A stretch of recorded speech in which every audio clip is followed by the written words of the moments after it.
नमस्कार मित्रों, राधे राधे। वैदिक कल्चर में आपका स्वागत है। आज बात करेंगे पुरुषोत्तम मास में जो एकादशी आती है। पुरुषोत्तम मास की जो भी एकादशी होती है, किसी भी महीने में वो पुरुषोत्तम मास आता है, उस एकादशी का नाम होता है कमला, पहली एकादशी। और जो दूसरी एकादशी पड़ती है उसे हम कामदा एकादशी कहते हैं। तो आइए जानते हैं इसका महत्व और इसकी कथा क्या है और इस व्रत करने के लाभ क्या है। युधिष्ठिर ने पूछा, भगवान, अब मैं विष्णु के व्रतों को उत्तम व्रत का, जो सभी पापों को हर लेने वाला तथा व्रती को जो व्रत करता है उस मनुष्यों को मनवांछित फल देने वाला हो, ऐसा व्रत की कथा को श्रवण करना चाहता हूँ। हे जनार्दन, पुरुषोत्तम मास की एकादशी की कथा आप कहकर मुझे अनुग्रहित करिए। उसका फल क्या है और उसमें किस देवता का पूजन किया जाता है? प्रभु, किस दान का क्या पुण्य है? मनुष्यों को क्या करना चाहिए? उस समय कैसे स्नान किया जाता है? किस मंत्र का जाप किया जाता है? कैसी पूजन विधि बताई गई है? पुरुषोत्तम मास में किस अन्न का भोजन सबसे उत्तम माना गया है? भगवान कृष्ण बोले, राजेंद्र, अधिक मास आने पर जो एकादशी होती है वह कमला एकादशी के नाम से प्रसिद्ध है और दूसरी कामदा। वह तिथियों में उत्तम तिथि मानी जाती है। उसके व्रत के प्रभाव से लक्ष्मी अनुकूल हो जाती है।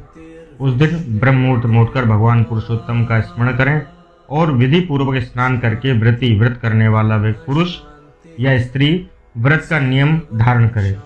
घर पर जप करने का 1 गुना फल होता है, नदी पर जप करने का 2 गुना, गौशाला में 1000 गुना जप का पुण्य फल प्राप्त होता है, अग्निहोत्र के घर में 1000 गुना, और शिव के क्षेत्रों में, तीर्थों में, देवताओं के निकट और तुलसी के समीप जप करने का 1,00,000 गुना फल अधिक मिलता है। भगवान विष्णु के निकट अनंत गुना फल होता है जिसका वर्णन नहीं किया जा सकता। अवंतिकापुरी में शिव शर्मा नामक एक श्रेष्ठ ब्राह्मण रहते थे। उनके 5 पुत्र थे। इनमें से जो सबसे छोटा पुत्र था वह बहुत पापाचारी हो गया था, इसलिए पिता तथा स्वजनों ने उसे सभी का त्याग कर दिया था। अपने बुरे कर्मों के कारण घर से बाहर कर दिया गया उसको, और वह बहुत दूर वन में चला गया। देवयोग से एक दिन वह तीर्थयात्री प्रयाग में जाकर पहुंचा। भूख से दुर्बल शरीर और दीन मुख ली उस त्रिवेणी में स्नान किया। इसके बाद भूख से पीड़ित होकर वह वहां मुनियों के आश्रम को खोजने लगा। इतने में उसे वहां हरिमित्र मुनि का उत्तम आश्रम दिखाई दिया। पुरुषोत्तम मास में वहां बहुत से मनुष्य एकत्रित हुए थे। आश्रम पर पाप नाशक कथा कहने वाले ब्राह्मणों के मुख से उसने श्रद्धापूर्वक कमला और कामदा एकादशी की महिमा सुनी, जो परम पुण्यमय तथा भोग और मोक्ष को प्रदान करने वाली है। जय शर्मा ने विधि पूर्वक कमला और कामदा एकादशी का कथा सुनकर उन सबके साथ मुनि के आश्रम पर ही व्रत किया। जब आधी रात हुई तो भगवती लक्ष्मी उसके पास आकर बोली, ब्राह्मण, इस समय कमला एकादशी के व्रत के प्रभाव से मैं तुम पर बहुत प्रसन्न हूँ और देवादिदेव श्री हरि की आज्ञा पाकर वैकुंठ धाम से आई हूँ। मैं तुम्हें वर दूंगी। ये जो अधिक मास में या पुरुषोत्तम मास में जो भी एकादशी का फल लिखा है, वो दोनों एकादशी का फल एक साथ में लिख रहा है, कमला एकादशी और कामदा एकादशी का। इसके बाद ब्राह्मण बोला, माता, यदि आप मुझ पर प्रसन्न हैं तो वह व्रत बताइए जिसकी कथा वार्ता में साधु ब्राह्मण तथा सभी लोग संलग्न रहते हैं। लक्ष्मी ने कहा, ब्राह्मण, एकादशी व्रत का महात्म श्रोताओं ने सुनने योग्य सर्वोत्तम विषय है। यह पवित्र वस्तुओं का सबसे उत्तम वस्तु है। इससे दुस्वप्न का नाश होता है और अनंत पुण्य फल की प्राप्ति होती है।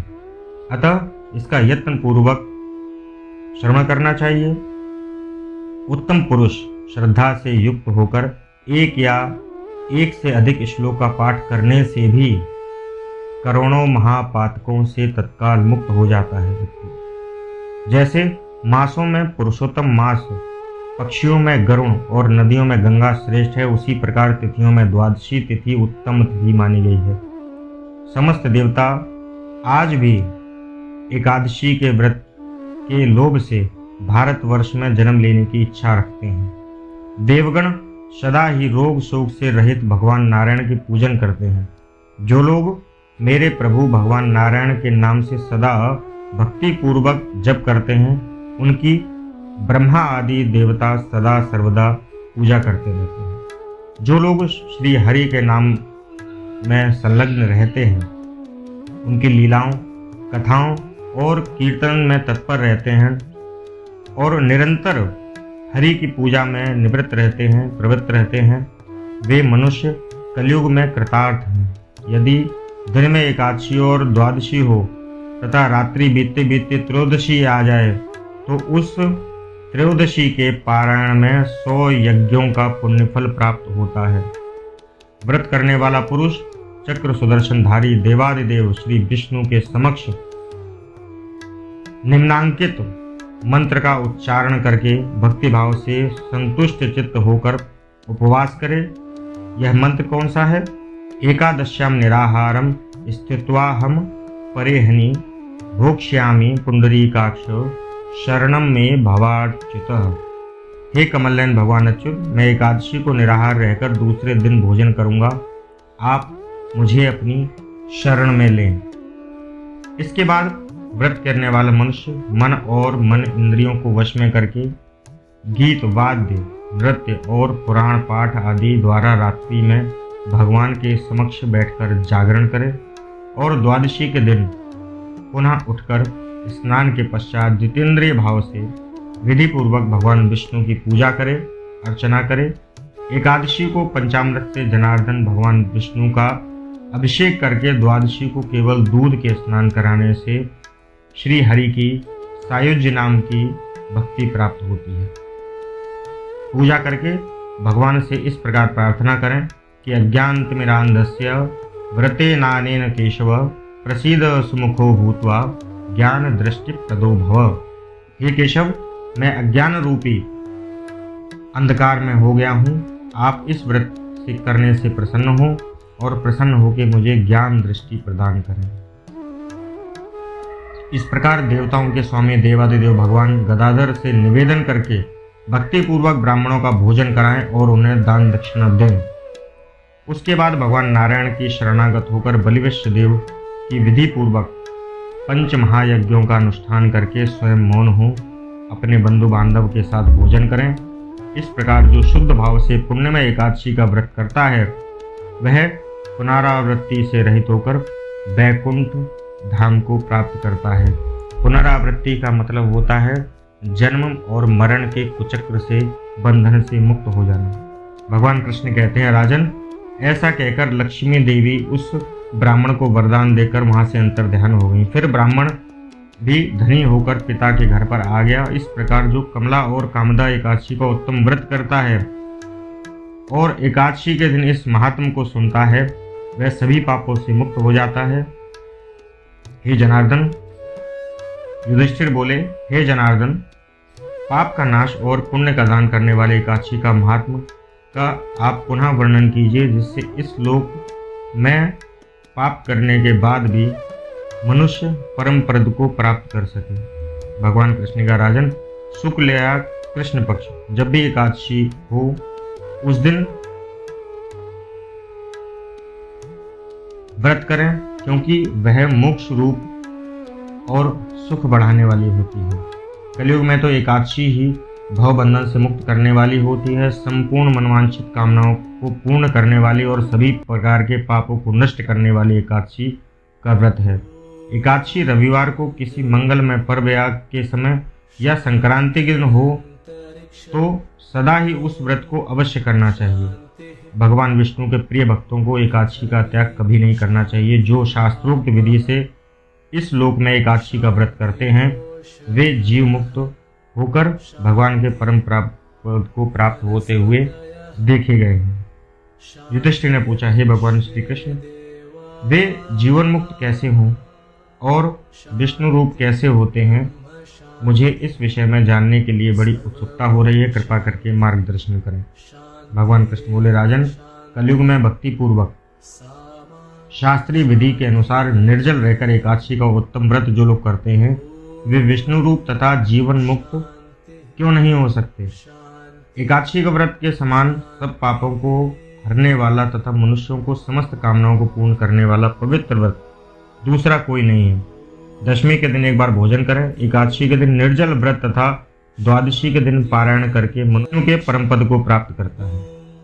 पुरुषोत्तम मास के द्वितीय पक्ष की एकादशी का नाम है कामदा एकादशी। जो इस एकादशी को श्रद्धा पूर्वक शुभ व्रत का अनुष्ठान करता है वह इस लोक और परलोक में भी मनवांछित वस्तु को प्राप्त करता है। यह कामदा पवित्र पावन महापातकों को नाश करने वाली और व्रत करने वालों को भोग एवं मोक्ष प्रदान करने वाली एकादशी है।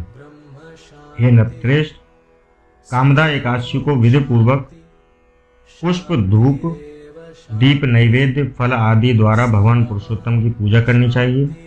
व्रत करने वाले को वैष्णव पुरुष दशमी तिथि को कांसे के बर्तन में उड़द, मसूर, चना, कोदो, साग, मधु, पराया अन्न, 2 बार भोजन तथा मैथुन इन 10 का परित्याग करना चाहिए। इस प्रकार एकादशी के दिन जुआ, निद्रा, पान, दातुन, पराई निंदा, चुगली इत्यादि, चोरी, हिंसा, मैथुन, क्रोध और असत्य भाषण इन 11 दोषों का त्याग कर द्वादशी के दिन कांसे के बर्तन में उड़द, मसूर, तेल और असत्य भाषण, व्यायाम, परदेश गमन, 2 बार भोजन, मैथुन, बैल की पीठ पर सवारी, पराया अन्न और साग इन 12 वस्तुओं का त्याग द्वादशी के दिन करना चाहिए। जिन्होंने इस विधि को कामदा एकादशी व्रत किया है और रात्रि में जागरण करके पुरुषोत्तम की पूजा की है, वे सभी प्रकार के पापों से मुक्त होकर भगवान के परम पद को प्राप्त करते हैं। इस महात्म और इस कथा को पढ़ने और सुनने से 1000 गोदान करने का पुण्यफल प्राप्त होता है।